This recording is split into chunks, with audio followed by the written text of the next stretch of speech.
Hello and welcome to the podcast.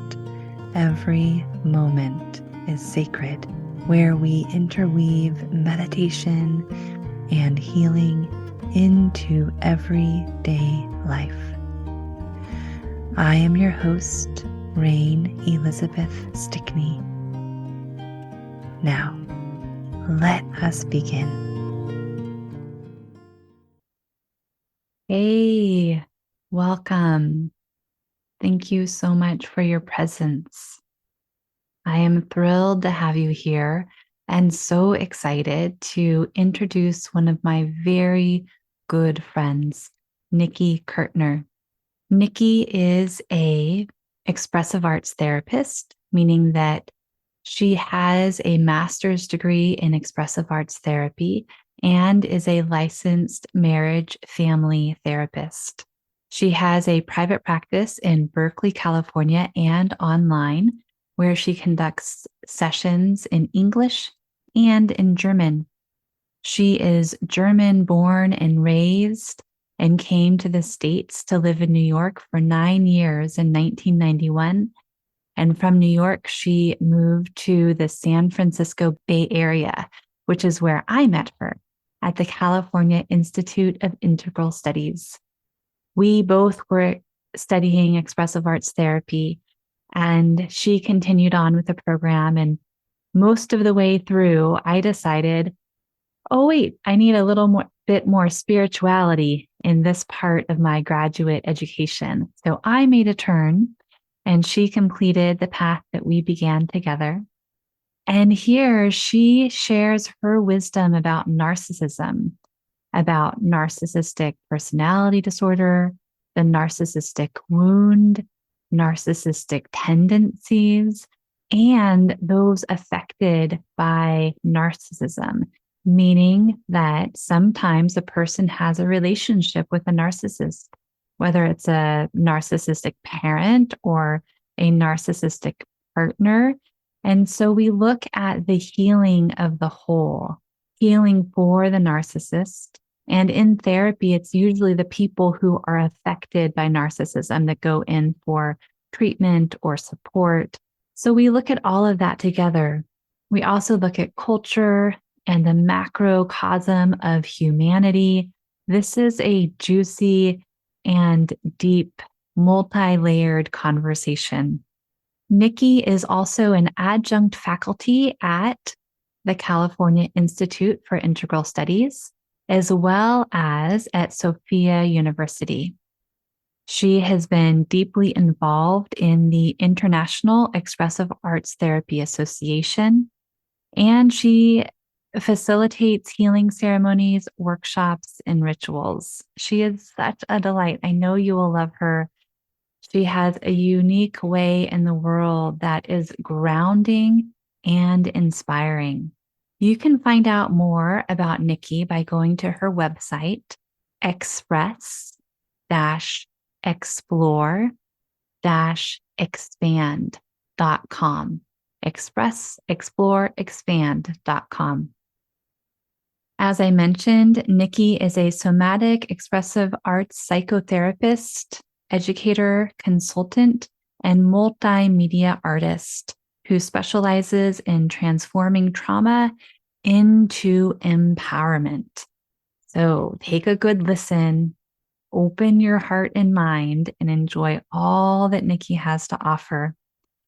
I want to remind you that in the past, I have done a series of episodes related to narcissism. You can find those on episodes 29, 30, and 31. Those are the stories of 3 individuals who were raised by narcissistic parents, and they all volunteered to share their stories with you. Now we have a 4th story to add into that series, which is episode 47 with Christina Summers. So if you haven't listened to any of them, or if you've missed one of them, listen to them all. Episode 29 is with Bria Burton. Episode 30 is with Donna Fields. Episode 31 is with Sarah Kostelnik. and the most recent, number 47, with Christina Summers. Now, Christina's story is unique because she talks about her healing from a narcissistic partnership, meaning that her ex-husband was narcissistic in tendency. And she tells a story of domestic violence related to that relationship that she has healed from in very beautiful ways. This episode with Nicki is the first professional I have drawn in, and I'm hoping to get more professionals, therapists, psychologists, researchers, anyone who would like to talk about this side of narcissism where we're working to really understand it. So I find this is important and exciting to have the personal, phenomenological story and experience of what happens in relationship to narcissism. Perhaps I will find somebody who is diagnosed with narcissistic personality disorder, or someone who is vulnerable enough to share their own narcissistic tendencies. That would be great to have in the mix. For now, we have the stories of those affected by narcissism and a professional who is willing to speak on the topic of narcissism. And we'll see where this goes. It turns out all of these episodes are very popular. So if they are touching you and they're reaching your heart, thank you so much for listening. Let me know how you enjoy this journey of finding empathy for something so difficult. Truly, we all have narcissistic moments, and some of us have very deep narcissistic wounds. To gain understanding, empathy, and compassion for something that is part of our human nature is very healing for the whole. If you would like to support this show, Every Moment is Sacred, please go to my website, rainelizabeth.org/podcast. There you can make a one-time donation through Venmo or PayPal, and that helps continue this project of podcasting. You can also find all of the episodes easily accessible through that site, rainelizabeth.org/podcast. You can join my free Facebook group for announcements and fun ways to interact. Of course, this entire show, Every Moment is Sacred, is not only about narcissism. That is one aspect of the human paradigm that I enjoy exploring. We also explore other realms of healing, especially healing that shows up in everyday life. And we explore meditation, including the relationship between healing and meditation. Today, I present you with Nicki Koethner, MA, MFT, one of my dearest friends. Enjoy the conversation. Nicki Koethner, I'm so happy to be here with you. I'm very happy to be here with you. Thank you for inviting me. You are so welcome. Thank you for accepting. It's a great honor to have you here. And I know you through so many walks of life. We met at the California Institute of Integral Studies, studying expressive arts therapy when I thought I was going to be an expressive arts therapist. And I took a turn along my path, but you succeeded in that. So that was over 20 years ago that I first laid eyes on you. Wow. Yes. And it's wonderful that we've been friends all this time and also colleagues. And I was thinking today in preparation for this conversation about the expressive arts group that we continue to meet in with other colleagues around every month. And we get to share art together and also do a little case conferencing sometimes, but support each other in all the ways. Mm-hmm. Yes. Very deep group of connection, support, understanding one another. And also I feel really holding each other in all our aspects, our shadow, our light. But the base of, in a way, I feel like the unconditional love in that, in our struggles and joys of being alive, being human. Mm-hmm. Yeah. And I've asked you to be here today to shed some light on narcissism.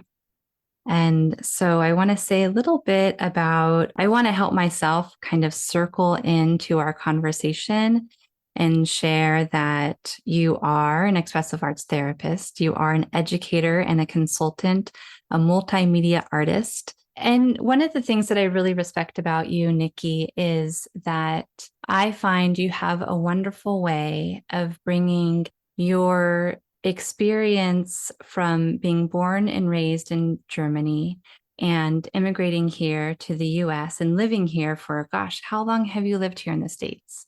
I have been here now 23 years, and I lived Uh-huh. 9 years on the East Coast in New York City, and then I came in 2000, I came to the San Francisco Bay Area. Yeah, I came in 1991. June Yeah. of 1991 is when I immigrated to the US, thinking I would just stay for 1 year. But then life took a different turn, and I ended up being here as long as I have been. For a very long time. Mhm. And what delights me about that is that you've helped me to understand some of the cultural differences between Germany and America that I would not have known otherwise. So I see you very skilled at discerning parts of personality, parts of culture, and having a deep compassion for so many different realms of life. I mean, your work is very diverse and you work with diverse populations.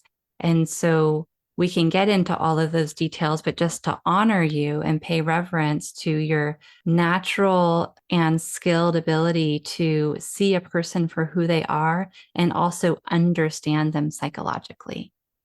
Mhm.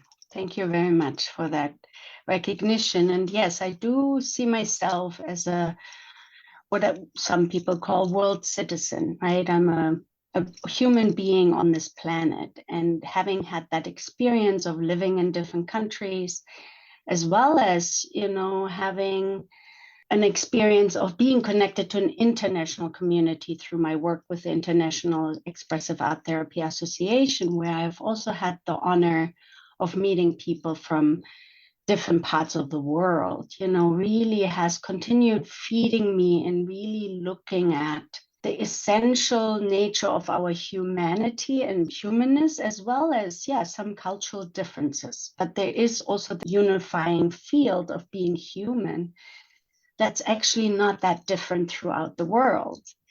While, yes, we have some cultural differences and all of that, but I really love to look at what unifies us and also celebrate our diversity in a good way. It would be very boring if we were all the same, and really allowing people also to feel the need for their uniqueness. We will be talking about narcissism, and narcissism sometimes only is seen in the shadow, but in a beautiful way, if we think about also the flower of the how you say the flower's name, I don't know. Anyway, but Oh, Narcissus. Uh-huh. yes, each of us has a unique flower in them in a way, and flowers don't compare themselves.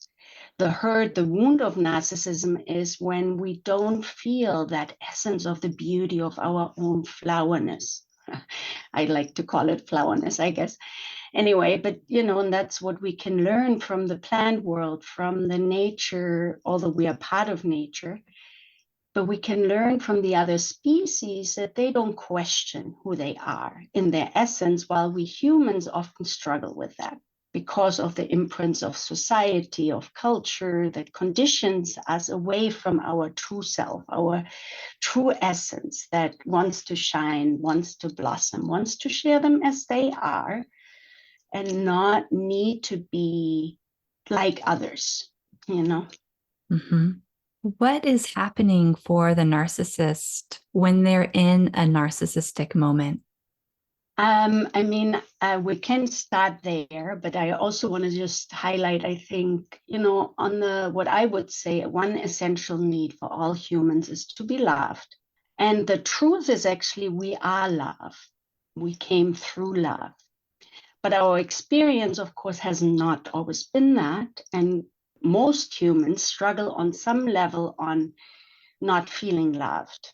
And when we didn't have that experience early on, that we were loved for who we are in our just for being who we are, not for what we do, which is often the story of the narcissist.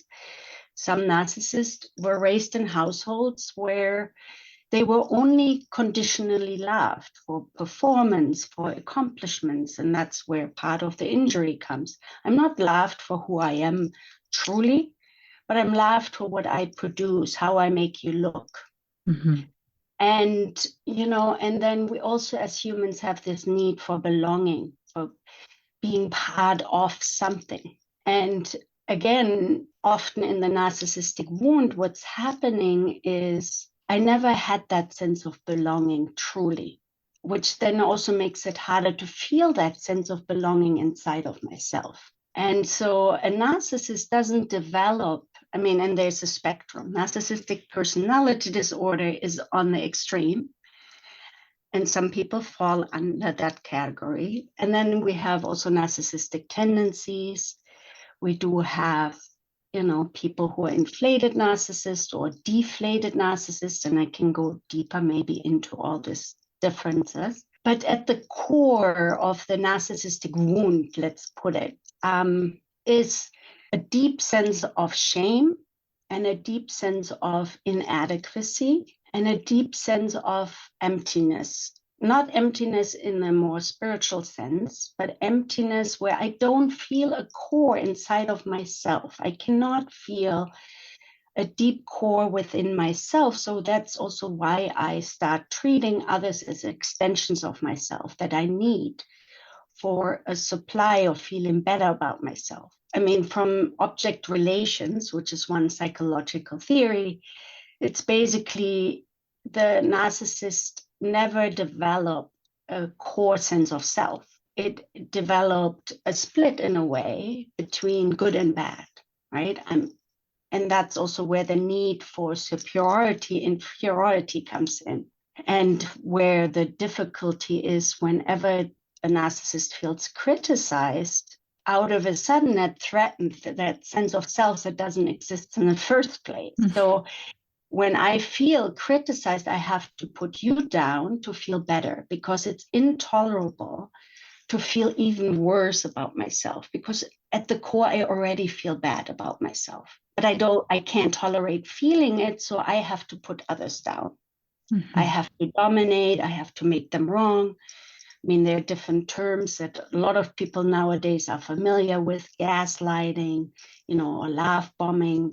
Some of those defense mechanisms or strategies that narcissists use to feel better about themselves because they don't feel good inside of themselves. Mm-hmm. There's a lot of shame here.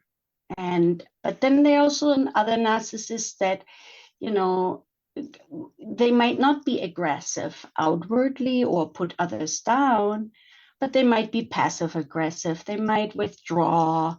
They might hide, in order, because you're not giving them what they're needing right now, which is to build up a sense of self-esteem inside through what you're giving them. And on that end, when you're involved with someone who is really deeply narcissistically wounded, often you can feel a sense of not existing. Like you don't matter, your feelings don't matter, your thoughts don't matter. What your experience is don't matter. And that's the difficulty, because the narcissist doesn't experience you as a separate sense of self or separate person, but they experience you as an extension of themselves. So when you're involved in interact with a narcissistic person, it's really hard to feel yourself unless you already have done your own work and you feel secure in yourself. A narcissist won't impact or harm you as much, and that's the ongoing work also when you are in a relationship with someone who is more narcissistically wounded. How can you establish a secure sense in yourself so that when that person starts needing you and annihilating you or being even rageful, right? The narcissistic rage that diminish or can diminish you, how can you protect yourself from that? Mm-hmm. I hope that answers your question. I went so far. Well, I like that you came to an inquiry, and I love everything that you shared, Nicki. And something that really touched me was when you differentiated the emptiness of the narcissist from the spiritual emptiness, so that the narcissist is feeling an emptiness in their core. They're not actually discovering a sense of self or renewing a sense of self, that there's an emptiness there that would be healthy if it were filled. Mm-hmm. The Yes. narcissist would have a different experience if that sense of self was established or reestablished or somehow filled up with the love that they are and that you so eloquently speak of. Mm-hmm. Yes. So, how do you work with a narcissist or somebody who has been affected by narcissism in your therapy practice? Yeah, I mean, one thing I would definitely say that, in a more private practice setting, you encounter often more people who have been harmed in some ways or hurt by having narcissistic parents, by having narcissistic partners, or grew up with that in some ways. So you more likely, I have worked with people who have suffered from that in others, while I have also worked with people who are narcissistically wounded in other ways themselves. And early on, in when I was getting my hours as a practicum student, I also worked, and I have met some people who actually fall under the category of narcissistic personality disorder as defined in the DSM. While I really like to really work with people always in the sense of not a diagnosis, because I think when we're looking through the lens of diagnosis, while it can be helpful sometimes, it can also actually make us forget the humanity that is in each of us, and that each of us carry wounds as well as the possibility of working through these wounds so that the trauma of the wounds doesn't run us or doesn't run our lives. And it takes so many shapes and forms, so it's not one answer to the question. And the way I work as a therapist, I want to meet the person in front of me and hold them in their unfoldment. And some people have more deeper ego wounds, and some people work more on self-growth, which is very different work. And people who struggle more, and often when we grew up in households where there might have been some narcissistic personality there, and that can also be, for example, parents who might be addicted or abuse alcohol or other things, that can feel the same way of not being seen, mirrored, that's so essential as we're growing up, where parents were not able to reflect you back in your essential self. So therapy is a lot about also repairing that, right? Of being non-judgmentally seen, witnessed, mirrored, validated, so that we can reestablish a coherent sense of self and an ego that doesn't have to be in the way. And the more intact our ego is, the less it runs the show. So there is also part of that spiritual unfoldment of like, not just, oh, we take out the ego and then, we're all in line. No, it doesn't work that way. So, there's also an honoring of the ego while also seeing the limitations of the ego. And so it really looks different with each person and in their own, where they are in their journey of, working with the wounds we had as children in our early selves, and with people who suffer from deep narcissistic wounds, it's often some of them grew up with too much adoration, where the children became extensions of their own parents. Like the parents felt good about themselves because the child accomplishes a lot. And there was an emphasis on performance, on perfectionism, on you are great if you bring good grades, or, but I don't love you if you don't fulfill like my need to look good. And then there's also some people growing up in households where there was too much criticism, where you constantly get negative feedback. And when you constantly get negative feedback, it's really hard to establish or a sense of self that feels good about yourself, in your accomplishments, in So often, you put yourself down, you continue putting yourself down throughout your life.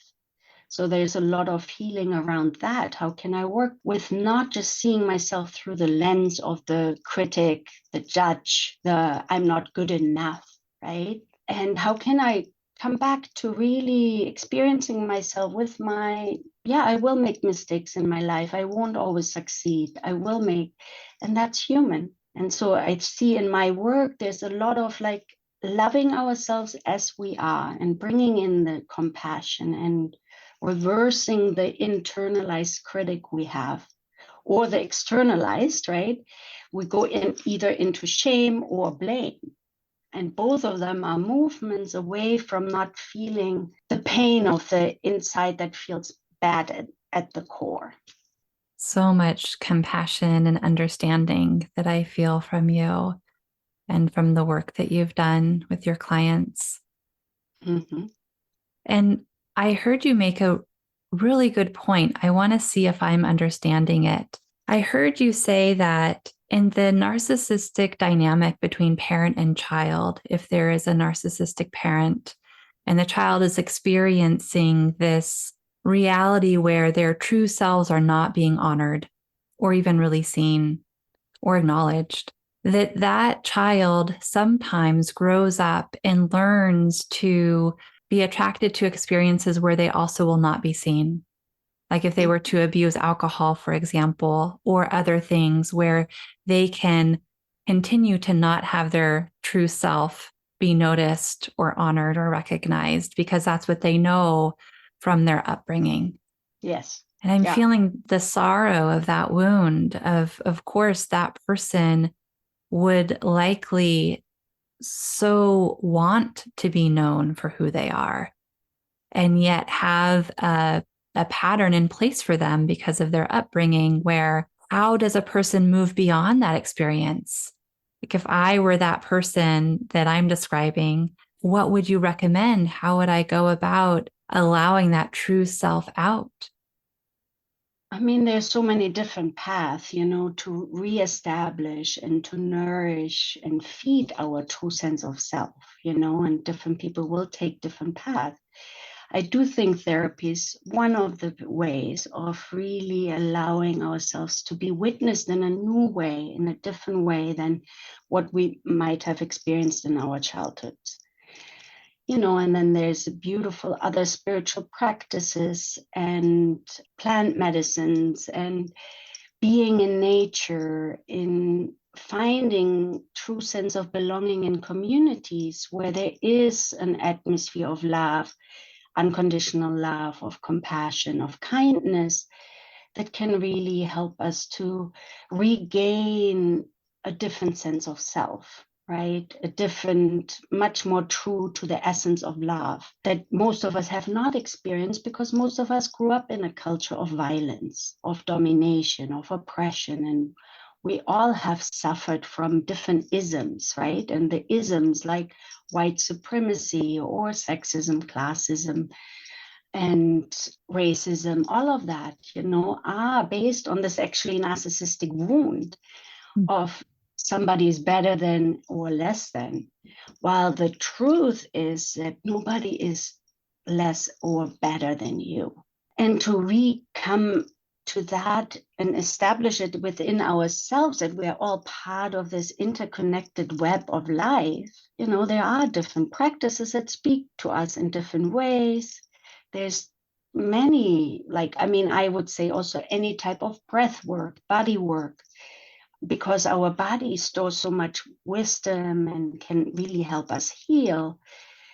And the arts, all of that can bring us back to our whole selves with all our senses, not just the split self that we have lived through in patriarchal, post-industrialized countries. Capitalism, is creating that split between body mind that also I think is very connected to this narcissistic wound if we are talking about it in a little more abstract way. Mm-hmm. There's such a separation that we're all suffering from that creates also this isolation. And the isolation is that increases the hurt, the pain, and the shame. of our wounding. And to break out of that isolation, out of that shame, is to like, yeah, let's be together in working through our shadow, our light, but also see each other and find places where we can grieve and mourn, where we don't have to just perform and be perfect. I do think capitalistic society really increases this need to show our false self, not our real self, right? We as a culture, as a society, we're not really established in like your true self matter.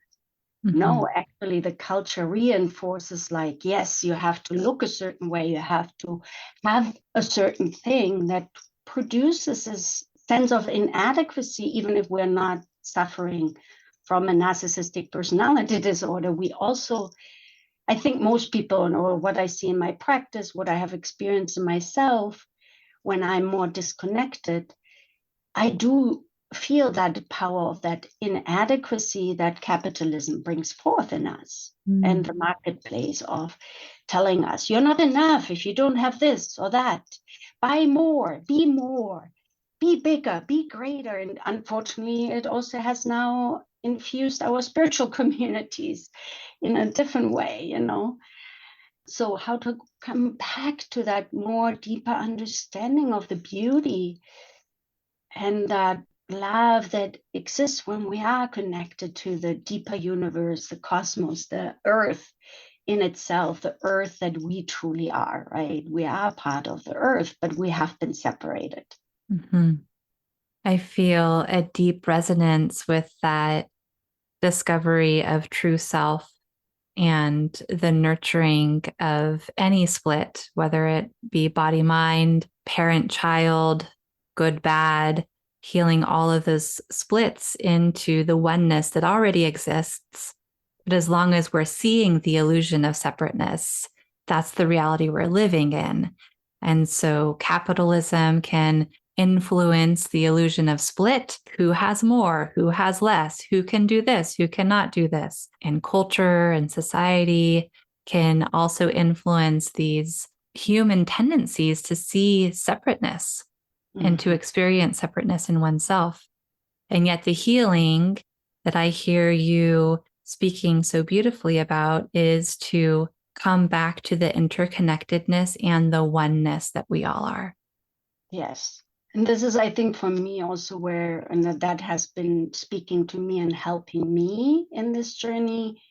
What I would call earth-based spirituality. Some people would talk about indigenous practices. While we all have indigenous roots somewhere, but a lot of us also were uprooted, so we don't necessarily have those connections to our own indigenous selves. But for me, when I'm using that word, are people who have been and connect to the larger field of being still connected to the earth, you know, in a way, and really honoring that we are part of this co-creation, right? We're constantly in this dynamic of co-creation and are able to be the change we want to see in the world, you know. And this is also, I think, when we're in relationship with someone who has not necessarily the capacity to be in full relationship with you as a full being, you know, it can be so hard, you know, because constantly we want to establish a relationship that feels very limiting because the other person doesn't experience as me as a whole being, or even can see me outside of their own needs, because their needs were never really fully fulfilled in a way. So they constantly still seeking from the outside to be fed. But so, you know, and I think the more we move back to also understanding of reciprocity, of relational nature of our being that we have been so separated from in our individualistic, capitalistic, more is better kind of way, the more I believe, can reverse and come back. And I see those beautiful movements happening, you know. We can come back to love, to gratitude, to sharing, to abundance, to a we culture rather than the I culture, you know, where we don't have these big splits that exist, right, inside of us, outside of us, in the macro level too. Mm-hmm. And that could heal so much when we understand and come back to the ancient knowledge Mm-hmm. of our oneness, as you put it so beautifully. Thank you. I'm wondering if you're also saying that for those who have experienced narcissism somewhere in their lives, and on this show, on this podcast, the 3 episodes that so far address narcissism are all women who have been raised by a narcissistic parent. And so if we narrow the focus into that kind of experience where a person is raised by a narcissistic parent, that perhaps I'm gathering that what you're suggesting is that perhaps using the wisdom of the earth, using the earth-based spiritualities or some practices that are good reminders of wholeness could be helpful for individuals who are healing from that kind of a childhood. Definitely. I mean, I would say yes. And I do think the relational nature of having somebody else witness you more fully that you Mm-hmm. never got as a child because Mm-hmm. was so self-absorbed, or they could only see and experience you as either good or bad, Mm-hmm. if you bring good grades home, let's say, oh yeah, Mm-hmm. now I feel good about myself because my child is doing well outside and I can brag about my child. I mean, Yeah. that's one form of a narcissistic parent, Mm-hmm. or it's like, yeah, to have that witnessing of one person can be really essential, which can happen Mm-hmm. within therapy or individual Mm-hmm. therapy. Mm-hmm. But I think also the more you find communities of belonging where you have, for me, our experience of going through our grad school program, one thing that I still remember is like, wow, people actually listen to me. Growing up in a household where there was a lot of people and a lot of chaos, and I was the youngest in my family. I didn't always feel like I had a voice or people really had, or as my therapist at some point pointed out, there wasn't much space for you. And I think that's often the experience for children who grow up with more narcissistic parents. But so yeah, finding sense of belonging. And for me, it was just like, wow, people are listening and they want to know how I feel, what I think. And that is also, the learning, or at least in my own healing journey of feeling like, yeah, I can take up space.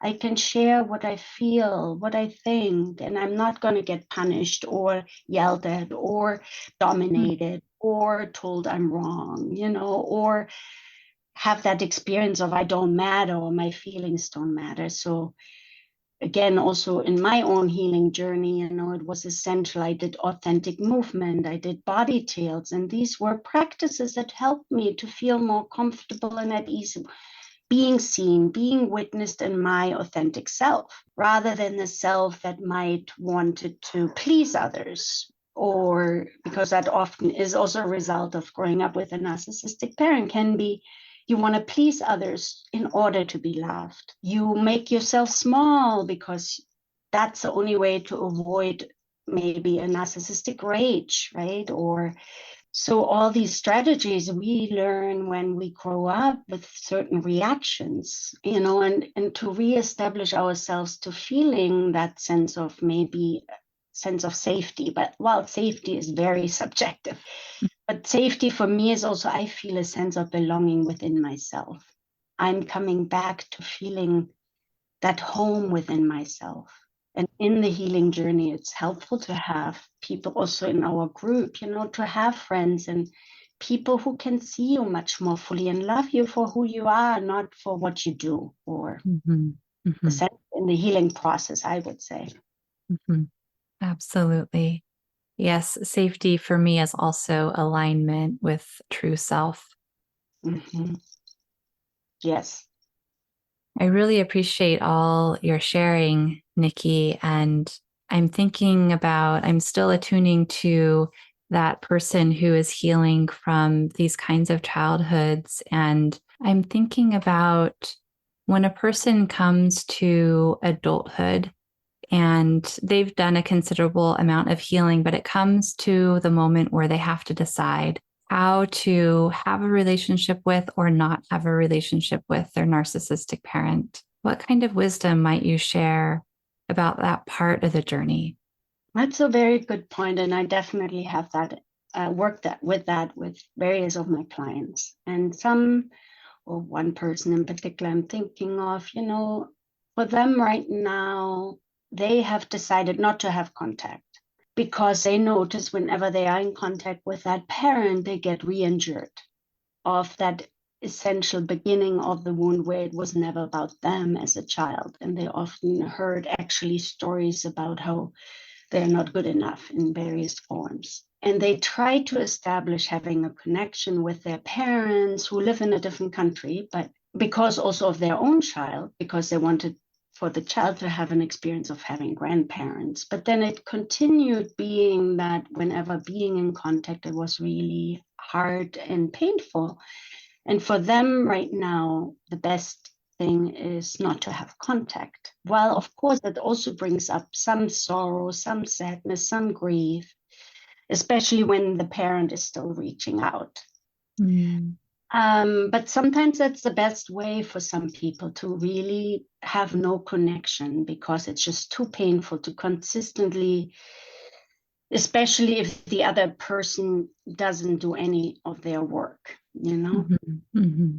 For other people, because they also struggle, I want to have a family, I want to have a connection. And that is, it's a strong bond. It's hard to break that bond.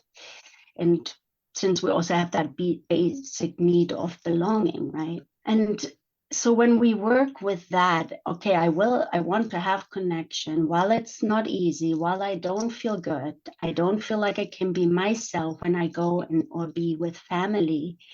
How can I continuously work with that, right? How can I actually be present? And one of the works, or one of the essential things I think, is really to understand, while it's hard, to say, okay, it's not personal.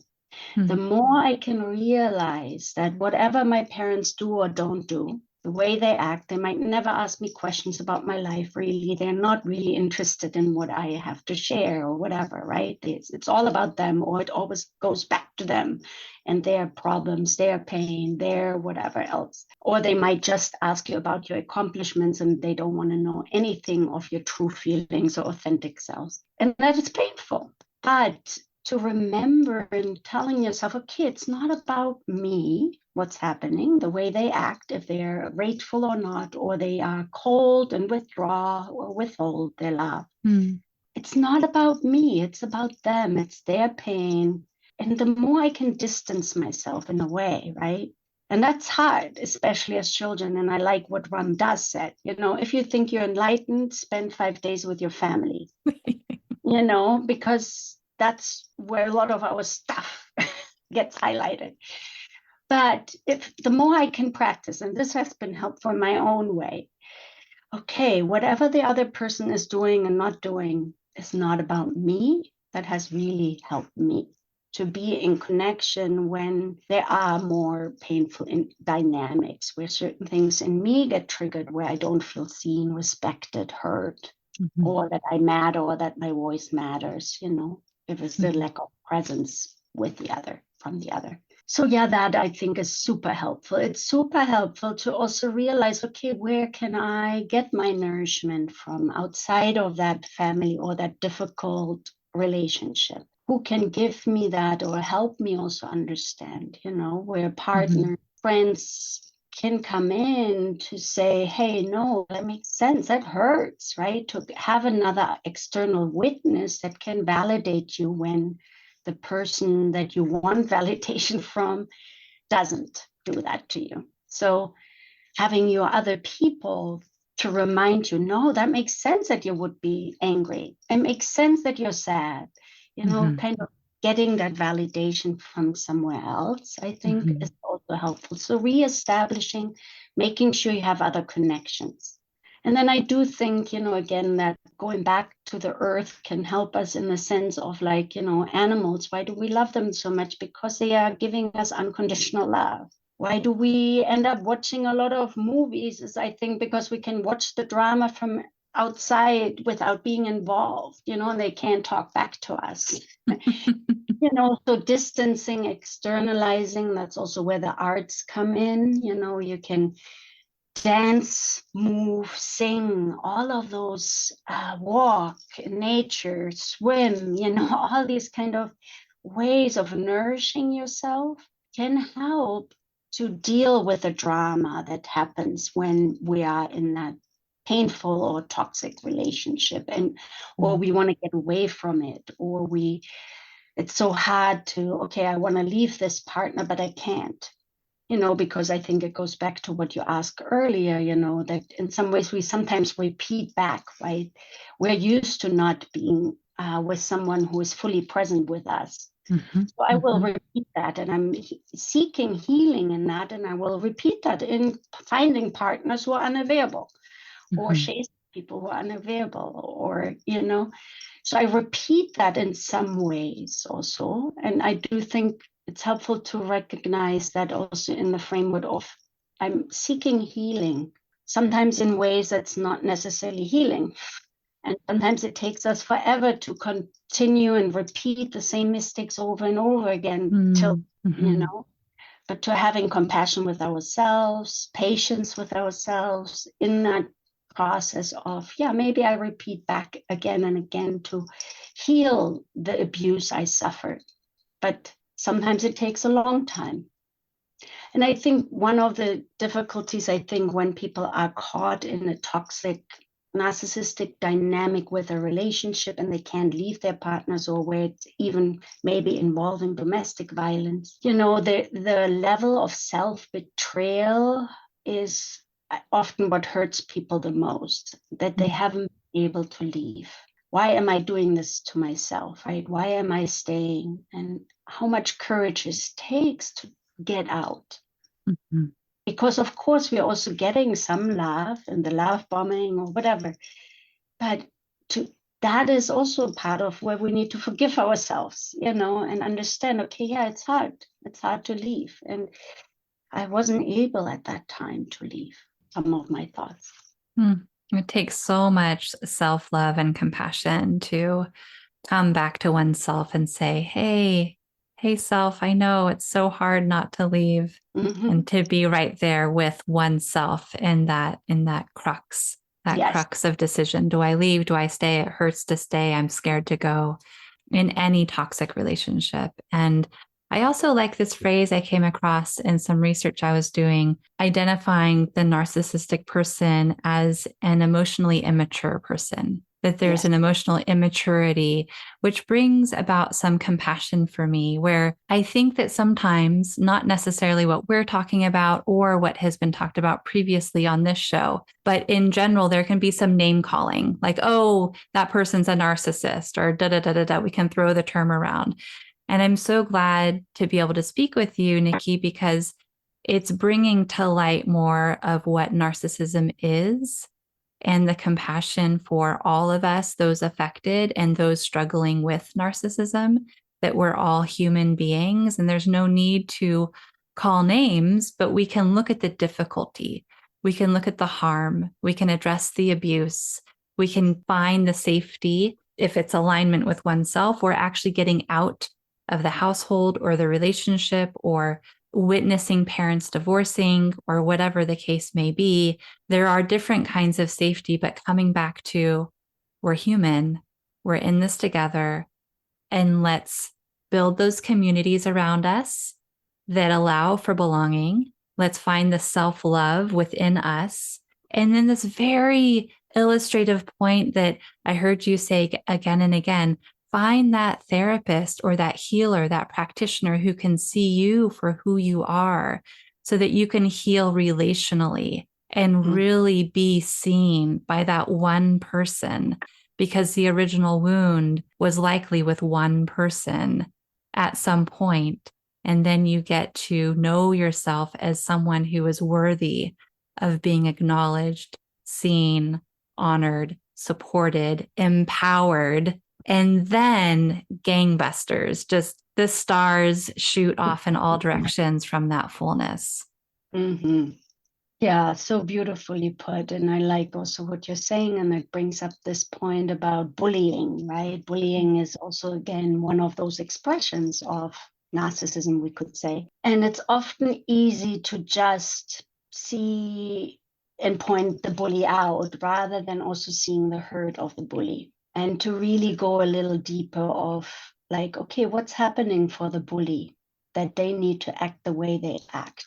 And, in my work with men in jail, there is a lot about that. Where did they lose the innocence? It's because they are often also victims of violence, and that's why they continue perpetrating violence against others or themselves, because they were violated in some ways. And I think for the bully, whether it's in school or cyberbullying or all the different ways we have experienced or experiencing bullying, is to continue looking at, okay, how can we see the hurt and help this person in some ways of being seen in their hurt so they don't have the continuous need to bully.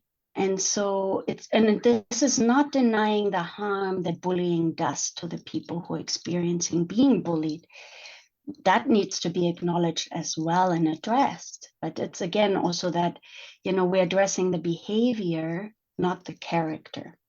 And that is also another way of dealing with narcissists. Is not, I'm going to just point out what you're doing wrong because that will just spark the rage. But I will speak to how I am impacted by the behaviors you are exhibiting. Yes, it hurts when you yell at me. Yes, it hurts when you raise the voice at me or when you just cut off and withhold love. Mhm. It's painful to me because I want to be in connection with you. And they might not be able to hear it even if you use I statements. But that's a whole other story. And there's so many more things we could talk about. But Yes. how can we continue not just seeing the person as this one-sided thing, right? And I think it's hard, and we just went on that also, when we look at the more macro level of, the United States, I just had an experience of a very narcissistic president and how it impacted us all in different ways, and growing up in Germany, after the Second World War, having Hitler as somebody who is also definitely fits the narcissistic personality disorder, and where then power is being abused, and used, and how some people get totally drawn into that because it gives them a sense of specialness, goodness, whatever, Mhm. betterness. Mhm. That again is a reflection of that shadow of not feeling good inside. And there is, I would recommend the work of Alice Miller. She wrote on this a lot, looking at Hitler and other figures in history also, and their very painful childhoods, that created that monster in that way, so, and that is a continuous work inside outside, right? And I think for people who are suffering from the impact of having had narcissistic parents or still in narcissistic relationships with others, or having gotten out maybe and then suffering the impacts, I think another lesson is about boundary setting, right? And really Mhm. learning to set boundaries for yourself. And Mhm. that takes time and practice to learn that, of really saying, no, I'm not going to be treated that way. So learning, really saying no, knowing where your boundaries are, and not allowing the abuse to continue. That is another part of learning, that where you Mhm. come in, where you can't just externalize and put the blame on the other only. You do play a part, and Yes, and I hear us getting really close to another important theme that can be addressed another time in another way, but that's the theme of empathy and mhm, how narcissism is a lack of empathy, and yes, both for the self as well as for the other. And so there's this inflated ego filled with the false self that comes into too much of a power play. yes. But I would be remiss if I didn't remember empathy here. And I feel this circling around to this very, very important theme. So Let us remember empathy and the great healing power that empathy has for ourselves as well as for the other and the collective and the whole. Yeah, thank you so much for pointing that out, the lack of empathy and the need for empathy. And that takes time to develop. Oh, thank you for being here, Nicki.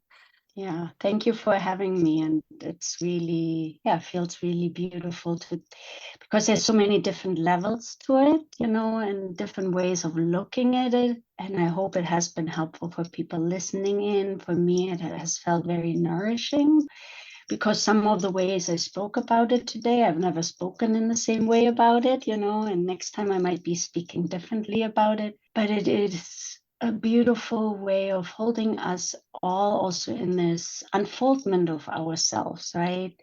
That we all are going through with our struggles of being human, but also regaining that sense of joy and our aliveness, right? While we are encountering our wounds, our shadow, our light. And I do want to just put that out again to hold us all in compassion wherever we find ourselves, wherever we are struggling, wherever we find our joy and aliveness, and deep breath.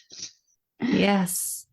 And where do people find you? How do you like to be discovered in the world? Or if people hear your lovely wisdom and insight and want to know more of what you're offering, how can they find you?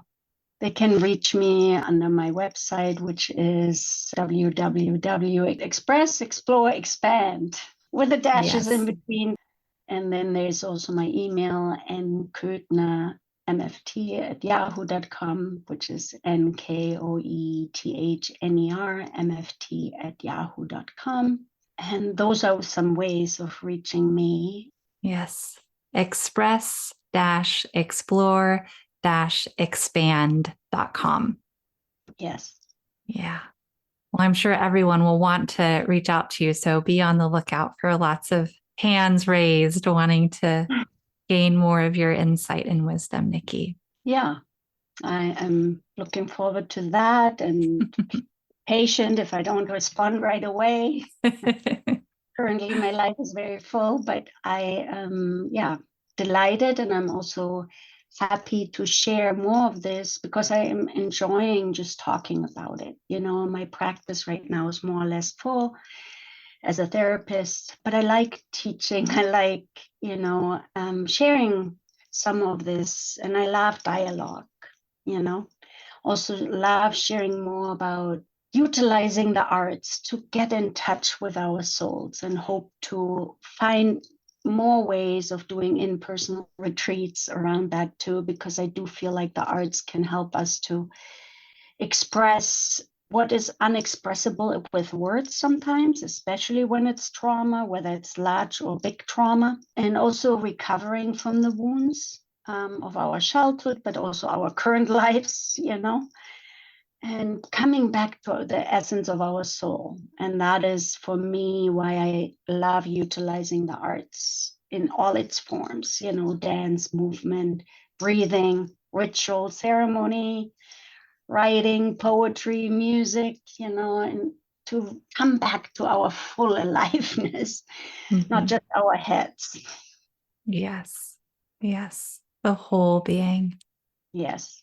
Thank you so much, Rain. Thank you for creating this beautiful podcast. And it's so beautiful to see you in your gifts and the way you're sharing yourself. And being in conversation with you is always nourishing to me. And your voice alone is very soothing to my nervous system. Thank you. Oh, thank you for all those compliments. And my heart is full with your presence. Thank you again for being here. Yeah, thank you.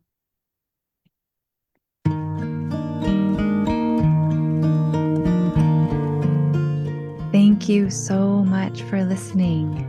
It has been a great joy to have your presence here in this podcast. I welcome you to celebrate the joy and wisdom in your life exactly as it is. And I welcome you to feel loved, fully loved, exactly as you are. www.rainelizabeth.org